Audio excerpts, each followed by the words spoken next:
오늘 여러분들이 성경 이야기를 쭉 보면서 다윗의 생애 가운데 제일 안타까운 그러한 사건의 시작의 그런 모습과 그것을 시작하는 그런 이야기를 우리가 보게 됩니다.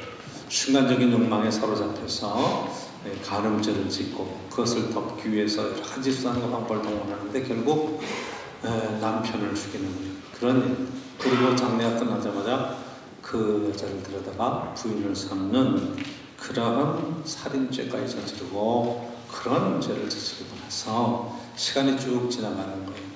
오늘 나단 선지자가 와서 얘기한 것은 사건이 있고 바로 얘기한 것이 아니라 이 아이가 나오면 죽을 것입니다. 그렇게 예언하니까 이 아이가 나와서 죽을 때니까 그 사건이 생긴 지 몇 달, 10개월 가까이 이제 임신시키고 그리고 아이가 나서 죽는 기간 동안에 시간이 지나간 상황이니까 다윗의 생애 속에 그것이 얼마나 큰 죄악으로 다가왔는가 그 얘기죠. 사실은 이게 지금 다윗이 하나님께 내가 죄를 졌습니다. 그래서 하나님 사이에 내가 이런 죄를 졌습니다 하는 것의 문제가 아니라 다윗이 밧세바라고 하는 여인을 유혹하고 그리고 그 남편을 전쟁터에 내보내서 죽게 하는 그 과정들을 보면 그러잖아요. 자기가 죽을 그런 전쟁터에 제일 앞장서서 내보내서 갑자기 어쨌든 퇴각하면서 이 아이를 죽여라 하는 자기의 죽음에 대한 그 명분을 가지고 요압 장군한테 가서 그것을 보여줬다는 것은 지금 다윗의 계획이 다 드러난 거예요, 사실은. 그리고 이 우리아라고 하는 장군은 다윗의 30명의 그런 장수들, 우리 고승열 집사님은 연대장 정도, 총사령관이 있으면 사단장 연대장 정도의 그런 직책 30명의 그런 장수들 가운데 들어갈 정도의 그런 능력이 있는 귀한 장수였고 휴가를 줘서 급히 그 밧세바가 임신한 걸 알고 데려다가 이렇게 함께 잠을 재우려고 했는데도 그걸 거절할 정도로 그렇게 충직한 장군이었었는데 전쟁터에 맨 앞에 내보내서 딱 퇴각시키면서 죽게 만드는 그런 살인죄까지 저지르는 거죠.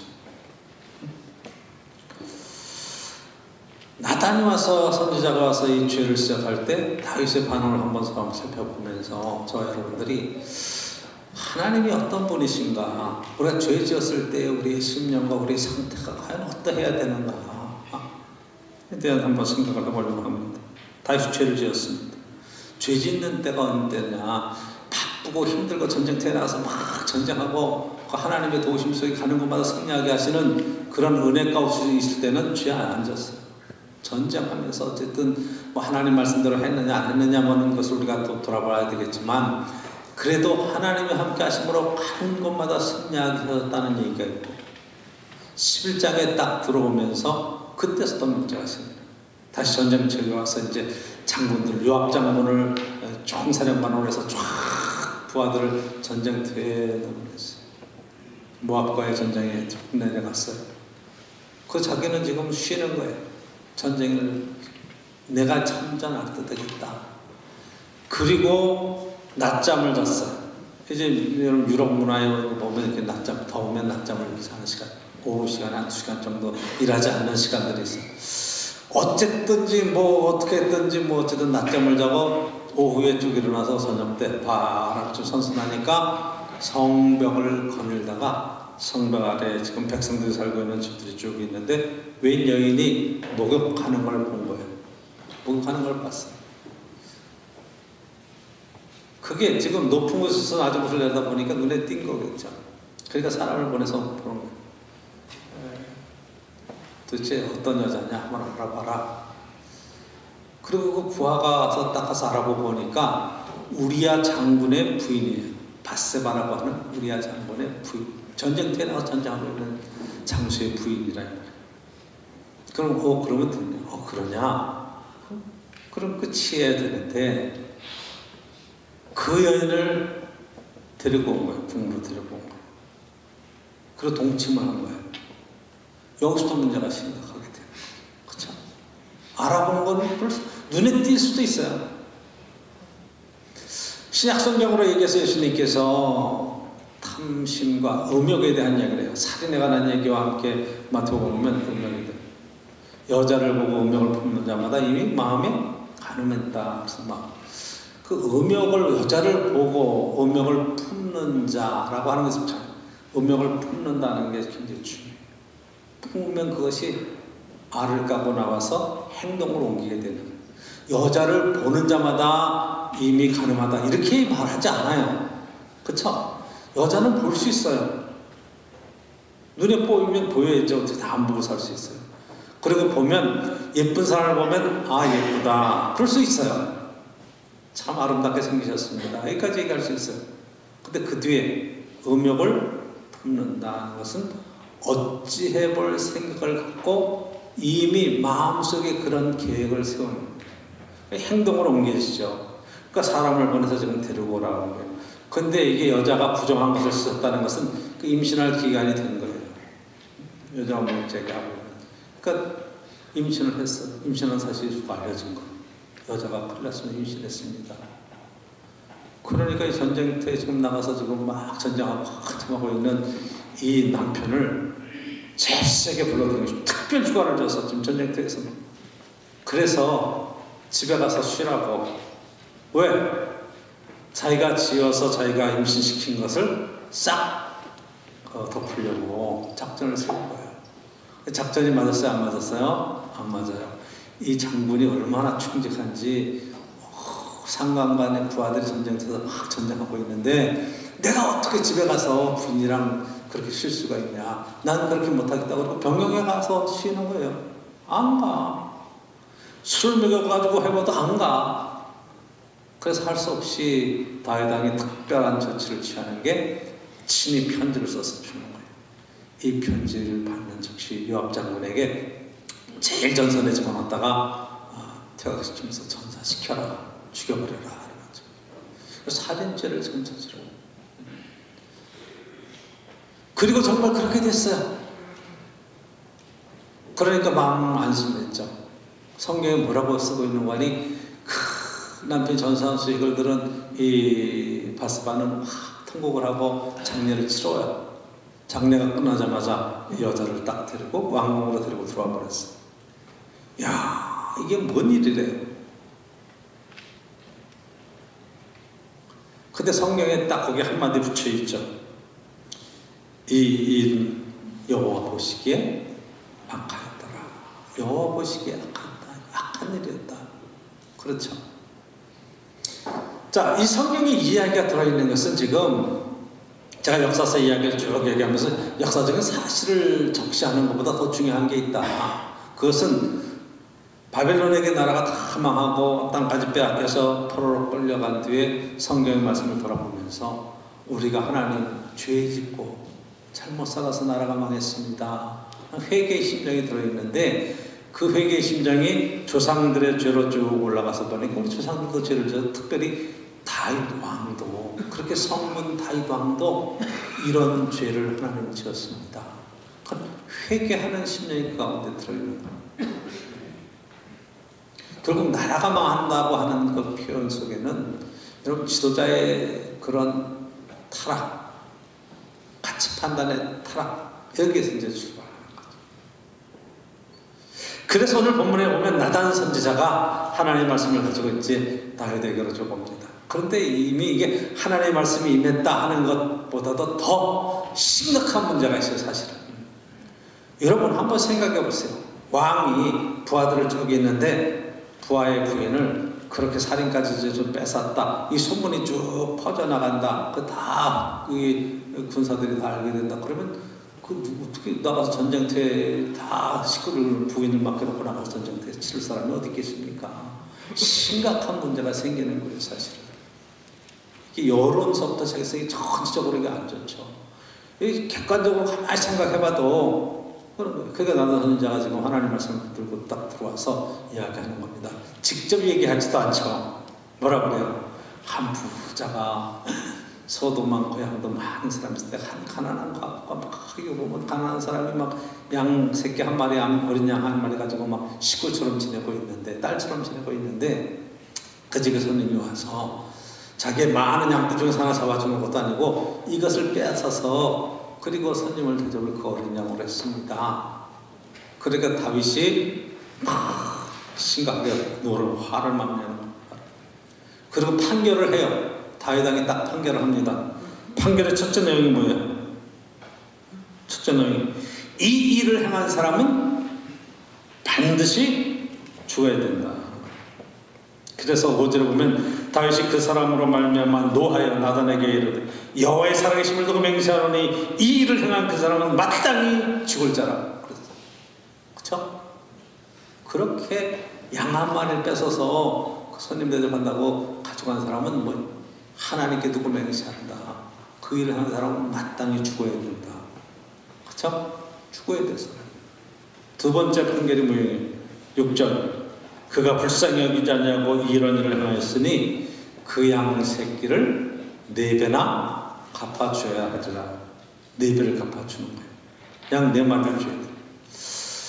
자, 그러면 이렇게 딱 판결을 했으면 다윗이 성경에 대해서 알고 있는, 하나님의 법에 대해서 알고 있는 율법을 알아요. 왜? 살인한 자는 생명은 생명으로 갚아야 되고 이 남의 것을 강제로 빼앗아 4배나 갚아주면 이 율법에 되어진 이게 예언되어 있거든요. 다윗이 법을 모르는 게 아니에요. 법을 모르는 게 아니라 여기 심각한 문제가 있어요. 그때 7절에 보면 이렇게 나단이 얘기죠. 다윗에게 이르되 뭐라 그래? 당신이 그 사람이라. 바로 당신이 그 사람이다. 딱 죄를 시작해내죠. 그리고 쭉 설명을 합니다. 하나님께서 내게 이렇게 막 한 걸 주셨는데 부족하면 더 주실 것인데 그런데 어떻게 네가 그 부하의 생명을 취하고 여자를 강제로 뺏어오는 이런 일들에 대해서 죄를 범할 수 있겠느냐. 그때 다윗이 그 얘기를 듣고 고백을 합니다. 내가 여호와께 죄를 범하였노라. 13절 보시면 다윗이 나단에게 이르되 내가 여호와께 죄를 범하였노라. 여호와께 죄를 범하였노라. 그랬더니 하나님께서 내가 죄를 고백하고 하나님께서 내 죄를 사하신다. 내가 죽지 않을 것이다. 반드시 죽어야 된다. 그런 사람은 이야기했는데 하나님께서 죽지 않으리라. 그렇게 얘기를 해주셨다는 거예요. 내가 여호와께 죄를 범하였나이다. 자, 우리가 여기서부터 이제 쭉 말씀 한번 풀어가려고 그래요. 여러분, 한번 우리가 성경 말씀은 다윗의 이런 죄악에 관한 이야기를 기록하고 있는가? 신앙이 아무리 좋고 그리고 믿음의 생활을 해도 이게 탐욕의 속에 들어오고 이 악한 생각에 들어오기 시작하면 이 생각을 떨쳐버리기가 쉽지가 않아요. 참 쉽지 않아요.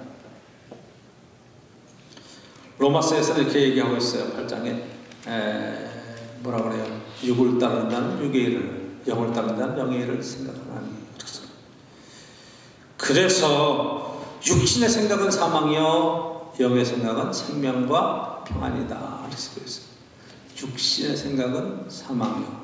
결국 육신의 욕심을 따라 살았던 다윗이 짓고 있는 영의 생각을 따르면, 하나님의 성령의 말씀 또 성령의 말씀을 따르면 생명과 평안이 그 삶 속에 있는데, 잠깐 동안의 탐욕에 지금 눈이 멀어서 욕심이 잉태한즉 죄를 낳고 죄가 장성하면 사망에 이른다.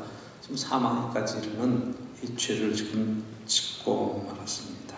그러게 죄에 관한 문제. 자, 여러분도 이 땅을 살아가면서 왜 사람이 죄를 짓게 되느냐? 그건 탐욕의 문제, 욕심의 문제. 그것이 경제적인 것인지, 그것이 뭐 물질적인 것인지, 그것이 뭐 우리 성적인 타락의 문제든지, 어떤 것이든지 내 속에 욕심이 들어오는 순간에 그것을 눈에 멀게 되고 그것 때문에 어쨌든 죄를 짓게 되는 거죠. 바로 이 부분이 굉장히 중요해요. 그런데 여러분들이 그 뒤에 이 한 번 죄를 짓고 나면 그것으로 한 번 실수로 뭐 그렇게 될 것 같지만 이 죄가 반복되는 성향을 갖고 있어요. 한 번 죄를 지은 사람은 한 번 죄 짓고 끝나는 게 아니라 그 다음에 더 큰 죄로 더 큰 죄로, 그 죄를 덮기 위해서 지금 뭐라 그래요? 살인죄까지 더 저지르잖아요. 살인죄까지 더 저지르는 그런 안타까운 현상이 생기고 마는 겁니다. 바로 이겁니다. 죄를 죄로 여기지 않고 자꾸 자기 합리화를 시킨 거예요. 자기 합리화. 이게 제일 큰 문제예요.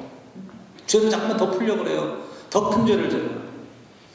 지금 여러 현실적으로 일어나는 많은 일들 속에 우리 그런 걸 많이 보죠. 정치하는 일이라든가 경제하는 일이라든가 이런 것들을 좀 보면 한 번 죄를 짓고 말하는 것이 아니라 그것을 덮기 위해서 더 큰 죄를 짓고 딱. 정권이 바뀌고 그럼 좀 더 나아지면 얼마나 좋겠어요. 민주주의가 더 발달하고 사법이 더 발달하고 법에 대한. 근데 법을 아는 사람들이 법을 가지고 장난을 치면 견딜 수가 없어요. 제일 큰 문제예요. 법을 자기에게 유리한 대로 그렇게 굽어버리죠. 그러면 어떤 여러분 질서가 생기고 원칙이 무너지는 거예요. 아니 법 이전에 상식적인 선이 있어요. 상식. 사람들이 생각할 때 적어도 이래야 된다고 하는 기본적인 상식이 있는데 그런 것을 넘어서서 정말 법적으로 해결한다고 하는 것 자체가 그 법을 집행하는 사람들과 법을 만드는 사람들과 법에 대한 행정적인 여러 가지 일들을 그런 것들을 하는 사람들, 그 법을 판결하는 사람들이 지금 행정부, 입법부, 사법부 이렇게 지금 법이 나눠져 있잖아요. 왜? 한 사람이 독점하지 못하게 그걸 나눠서 좀 적절하게 해야 되는데 문제는 이 사법의 권력이 커져가지고 지금 여러분들이 보면 이 법하는 사람들이 지금 대통령도 돼 있고 뭐 각 당의 대표도 돼 있고 이 법하는 그러니까 법을 하는 사람들이 법을 만들 때 그럼 국회의원들이 자기들에게 불리한 법을 만들겠느냐 이익단체에 그러니까 여러분 국회의원 선거 새로 해봐야 절대로 소망이 없는 것은 뭐 물갈이를 하면 뭐 제 통계를 보니까 대한민국처럼 물갈이를 세게 하는 나라가 없어요. 1위예요, 1위. 한 정권이 바뀌면서 그 다음 선거 속에서 재선으로 나가는 사람들이 다 탈락하고 하는 것이 여러분 세계에서 물갈이를 제일 잘하는 나라예요. 우리나라. 근데 안 돼요. 왜 안 될까요? 이미 그 가운데 들어있는 탐욕에 관한 문제예요. 적어도 가치관 자체가 국민들에 대한 섬김의 가장 기본적인 민주적인 그러한 것으로 되어져 있어야 되는데 우리 속에는 민주주의가 정말 훈련되어 있지 않은 우리는 유교 문화 속에서 살아와 있기 때문에 관에 대한 것과 권력을 잡으면 어떻다는 것을 너무 이미 잘 알고 있는 그런 민족적인 속성들을 갖고 있어요. 그래서 권력을 잡으면 권력에서 정말 그것을 가지고 휘두르라고 그러지 섬기려고 그러지 않아요. 속성 자체가 그렇게 돼요. 그래서 한 세대가 지나가면서 이것들이 지금 더 물갈이가 되고 세대 변화가 그래서 좀 필요한 것 같아요. 문화권의 문제가 심각한 것 같아요. 한번 여러분 생각해 보세요. 유럽 쪽의 문화, 기독교 문화하고 이 동양권의 문화하고 보세요. 중국, 한국, 일본, 동남아 한번 가만히 생각해 보십시오. 문화권이 어떤가? 유교 문화권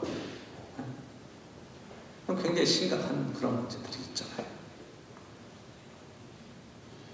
문제는 자기 변명과 자기 합리화를 통해서 다 덮으려고 하는 거예요. 하나님은 정확하게 나단 선지자를 통해서 내 죄가 무엇인지 밝히 드러냅니다. 저 여러분들이 교회를 다니면서 신앙생활을 한다는 것은 바로 하나님의 말씀을 우리 속에 기본적으로 갖고 있고 죄가 지적되었을 때 회개할 수 있는 은혜가 있어요. 그런데 세 번째 우리가 오늘 본문에서 보고 싶은 것은 13절에 다윗이 나단에게 얘기할 때 내가 여호와께 죄를 범하였나이다. 이 부분입니다. 내가 여호와께 죄를 범하였노라. 근데 여러분 다윗 왕이 판결할 때 보면 그런 양의 문제를 갖고 보면 이 사람이 하나님께 죄를 범했구나 그렇게 판결하지 않고 이 사람은 반드시 죽을지니라. 반드시 죽어야 된다. 죄값을 치러야 된다는 거죠. 그쵸? 두 번째가 뭐예요? 그 양을 4배로 갚아야 된다. 현실적인 이야기죠. 4배로 갚아야 돼. 남의 손해에 대해서 그렇게 배상을 해야 되는데 이거는 아주 악한 종류의 속하기 때문에 4배 배상. 그러면 하나님께 죄를 진 거예요? 지금 사람에게 죄를 진 거예요? 예? 두 가지가 다 들어가 있죠. 그쵸? 하나님께 범죄함과 더불어서 사람에게 못할 짓을 한 거 아니겠어요? 누구한테 못할 짓을 한 거예요?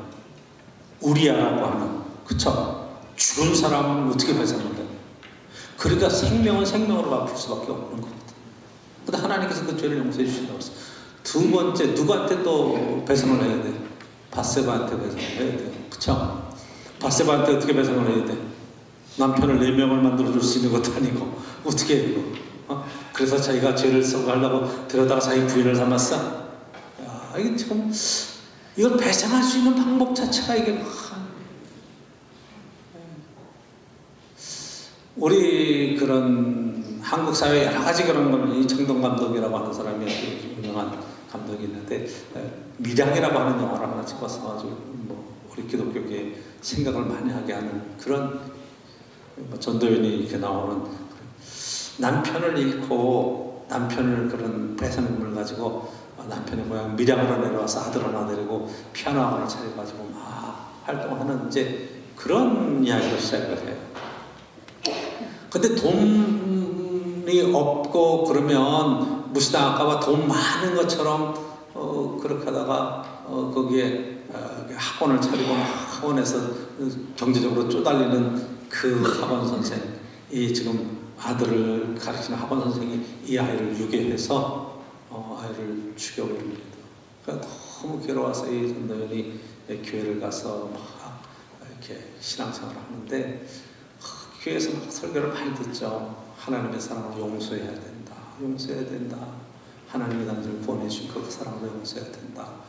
그러니까 막 정말 아들을 죽인 그 학원 원장은 감옥에 가 있어요. 감옥에 가 있어요. 그러니까 목사님 설교를 듣고 교회 신앙생활 하면서 전도연이 그 면회를 가요. 아들을 살인한 그 사람을 어떻게 용서하려고. 그래서 면회를 가서 들어가서 딱 만나는 순간에 그 사람이 얼굴이 환한 표정으로 쑥 나오는 거예요. 얘기를 들어보니까 자기는 이미 용서받았다는 거예요.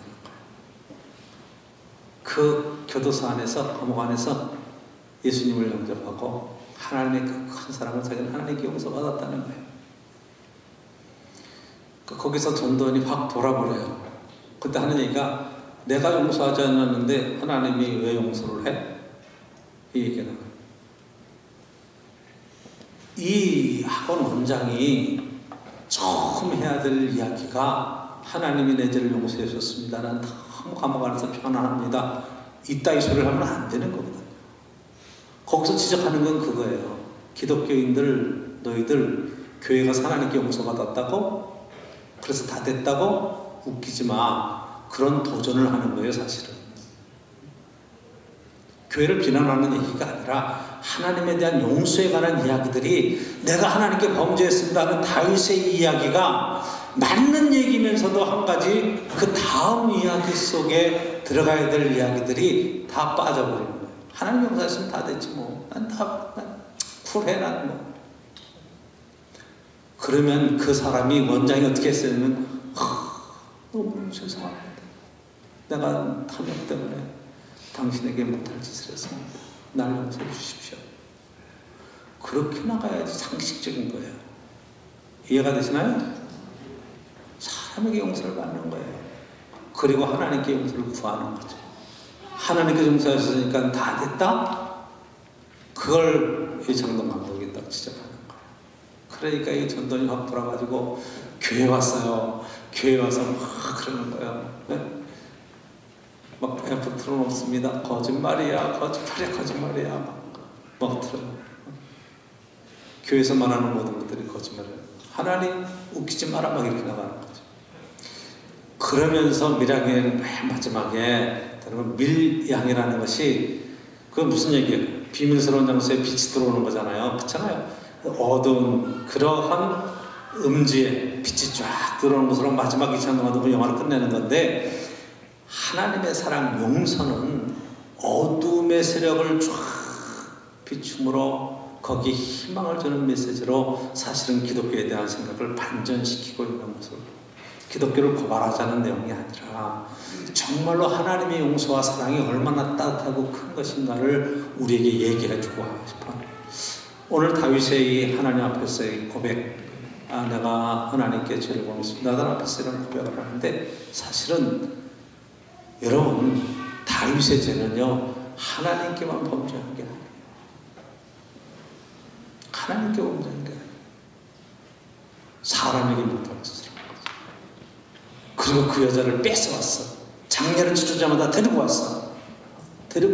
자기 부인으로 삼았어. 여러분은 어떻게 했어요? 그러니까 지금 이 일 뒤에 너 죄를 사함받았다. 너는 살 것이다. 넌 하나님께서 내 목숨은 찾아가지는 않을 것이다. 그러나 이런 어려움이 내게 있을 것이다. 그리고 하는 것이, 여러분 10절 이하의 말씀에 보면, 이제 내가 나를 업신여기고 햇사랑 우리아의 아내를 빼앗아 네 아내로 삼았은즉 칼이 내 집에서 영원토록 떠나지 않으리라.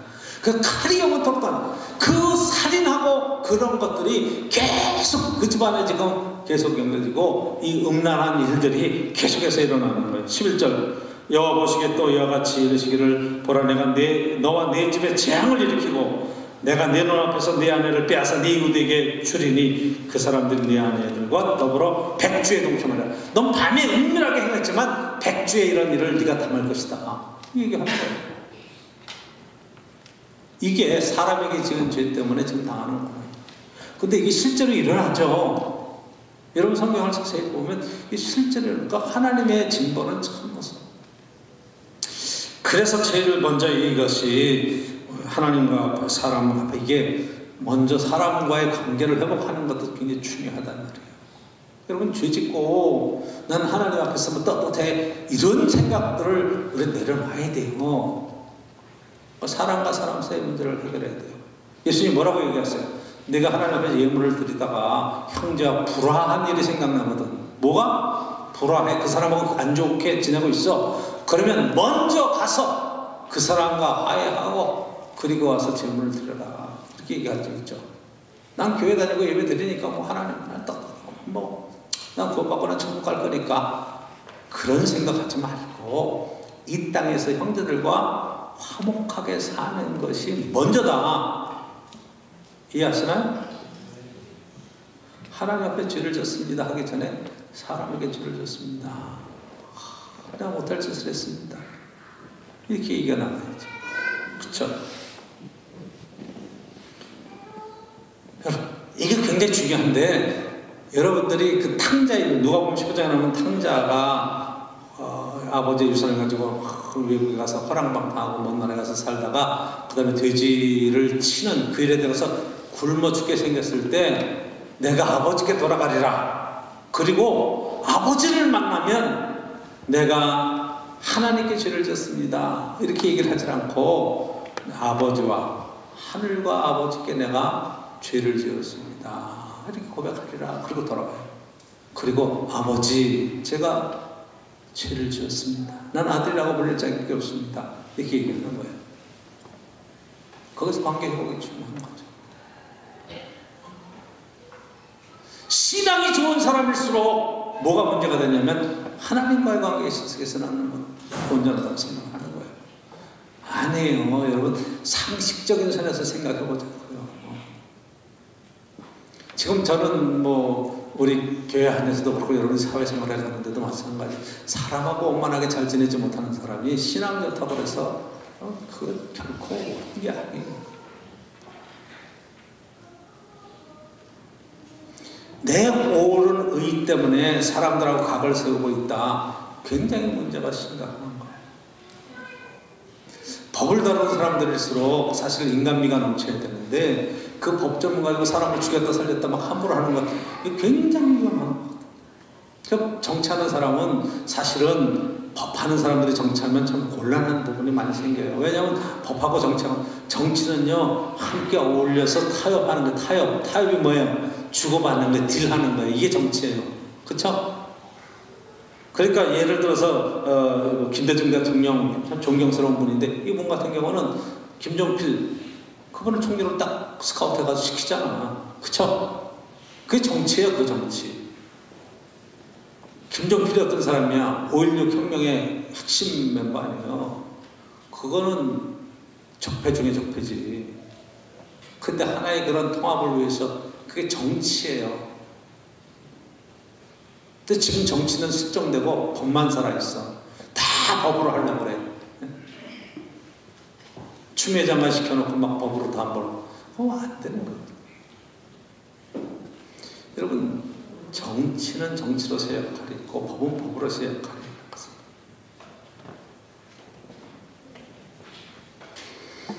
자, 다윗은 내가 양 4배를 갚겠습니다 하는 얘기에 대한 죄값에 대한 이런 얘기는 사실은 안 나거든. 굉장히 중요해요.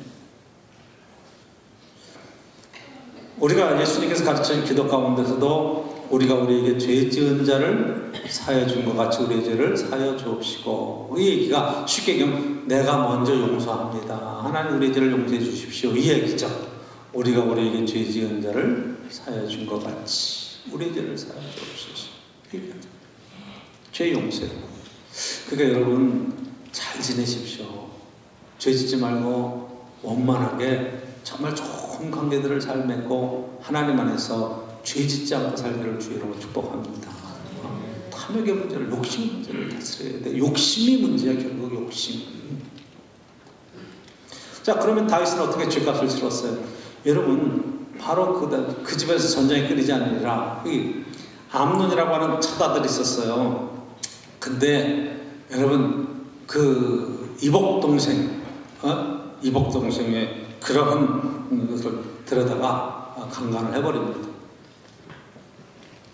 그러니까 이 이복 동생의 오라비인 이 압살롬이 너무 억울해. 그래도 형을 가서 찔러 죽여버려요.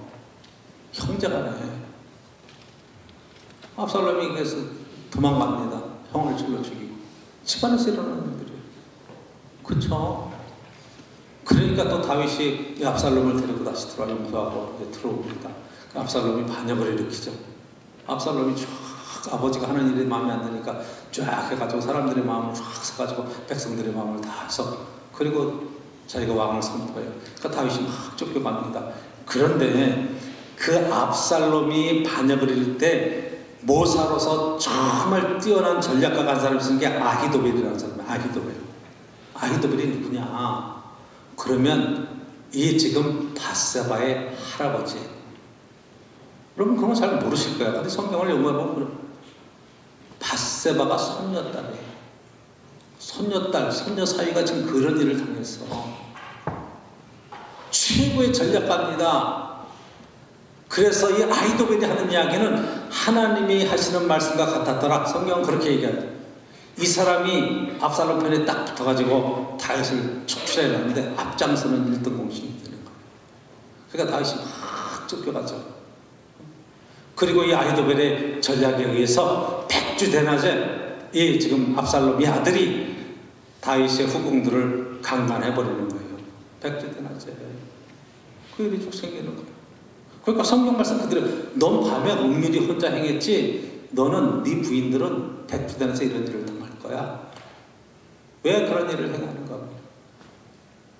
그러니까 이게 성경 이야기를 우리가 정말 명심하고 봐야 될 부분들이 참 많은 것이 우리는 그렇게 얘기해. 내가 하나님 앞에 용서를 구하고 다 용서받았으면 다 끝났지. 아니에요. 죄의 대가는 꼭 치르게 되어 있는 거예요.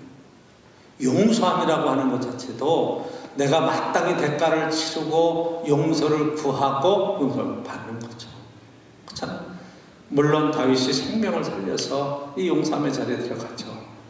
그렇지만 그가 당하는 그 다음에 많은 이 죄로 인해서 당하는 고난의 이야기를 보면 그거 처음에 누구냐? 우리 아내 바세바 아닙니까?